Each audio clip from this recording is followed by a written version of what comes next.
Today is August the 13th, day 225 from She Reads Truth, the Bible in 1 year.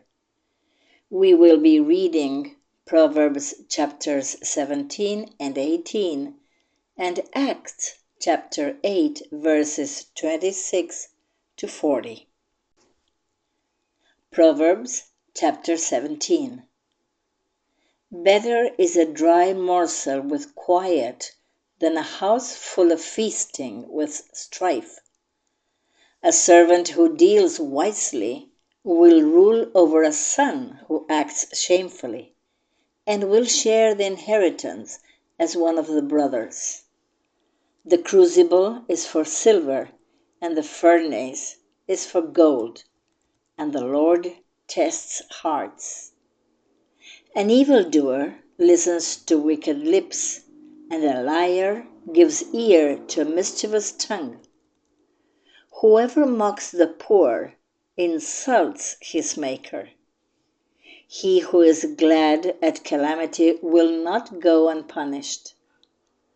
Grandchildren are the crown of the aged, and the glory of children is their fathers. Fine speech is not becoming to a fool, still less is false speech to a prince. A bribe is like a magic stone in the eyes of the one who gives it. Wherever he turns, he prospers. Whoever covers an offense seeks love, but he who repeats a matter separates close friends. A rebuke goes deeper into a man of understanding than 100 blows into a fool. An evil man seeks only rebellion, and a cruel messenger will be sent against him. Let a man meet a she-bear robbed of her cubs, rather than a fool in his folly. If anyone returns evil for good, evil will not depart from his house. The beginning of strife is letting out water, so quit before the quarrel breaks out. He who justifies the wicked and he who condemns the righteous are both alike an abomination to the Lord. Why should a fool have money in his hand to buy wisdom when he has no sense? A friend loves at all times, and a brother is born for adversity. One who lacks sense gives a pledge and puts up security in the presence of his neighbor. Whoever loves transgression loves strife. He who makes his door high seeks destruction. A man of crooked heart does not discover good, and one with a dishonest tongue falls into calamity.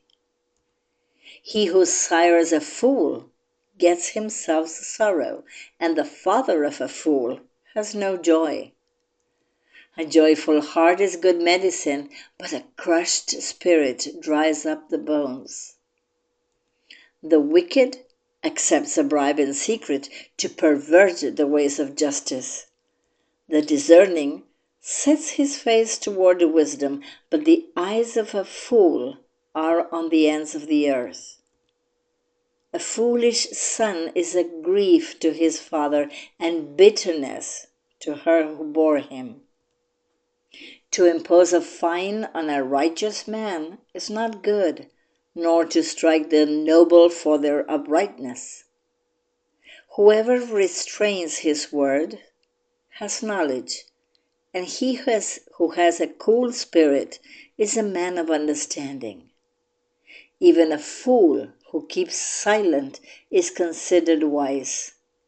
When he closes his lips, he is deemed intelligent. Proverbs chapter 18. Whoever isolates himself seeks his own desire. He breaks out against all sound judgment. A fool takes no pleasure in understanding, but only in expressing his opinion. When wickedness comes, contempt comes also, and with dishonor comes disgrace. The words of a man's mouth are deep waters.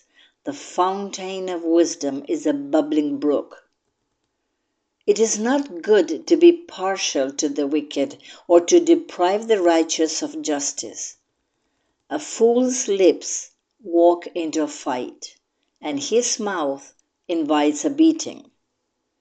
A fool's mouth is his ruin, and his lips are a snare to his soul. The words of a whisperer are like delicious morsels.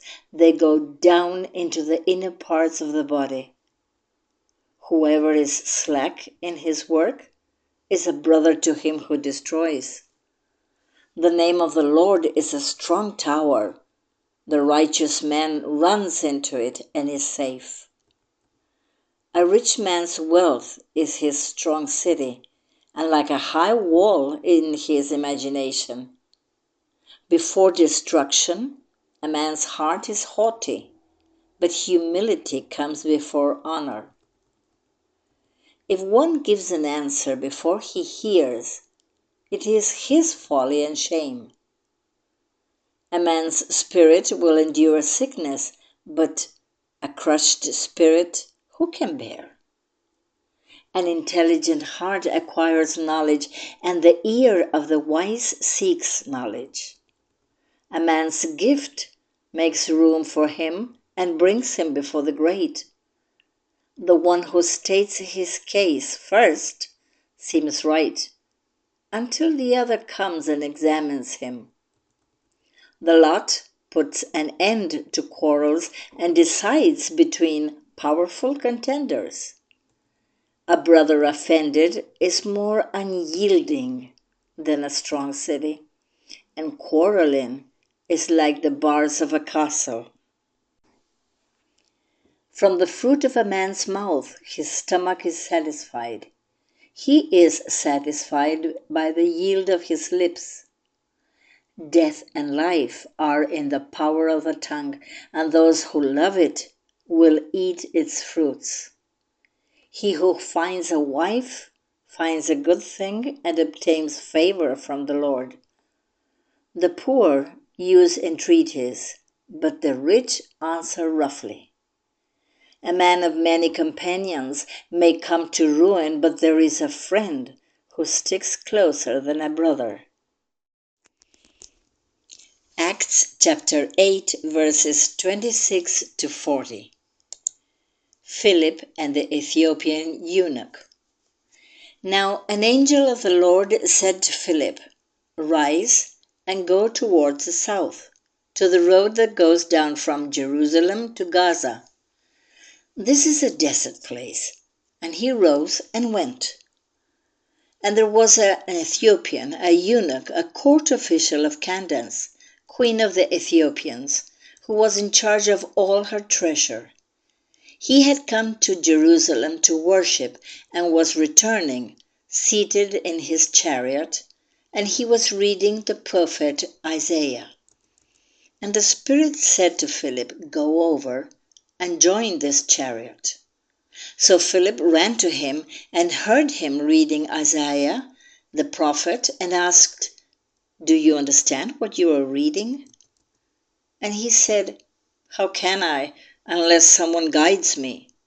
And he invited Philip to come up and sit with him.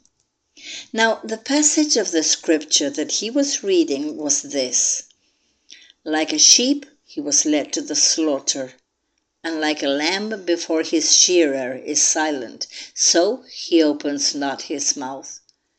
In his humiliation justice was denied him. Who can describe his generation? For his life is taken away from the earth." And the eunuch said to Philip, "About whom, I ask you, does the prophet say this? About himself or about someone else?" Then Philip opened his mouth, and beginning with this scripture, he told him the good news about Jesus. And as they were going along the road, they came to some water, and the eunuch said, "See, Here is water. What prevents me from being baptized?" And he commanded the chariot to stop, and they both went down into the water, Philip and the eunuch, and he baptized him. And when they came up out of the water, the Spirit of the Lord carried Philip away, and the eunuch saw him no more, and went on his way rejoicing. But Philip found himself at Azotus, and as he passed through, he preached the gospel to all the towns until he came to Caesarea.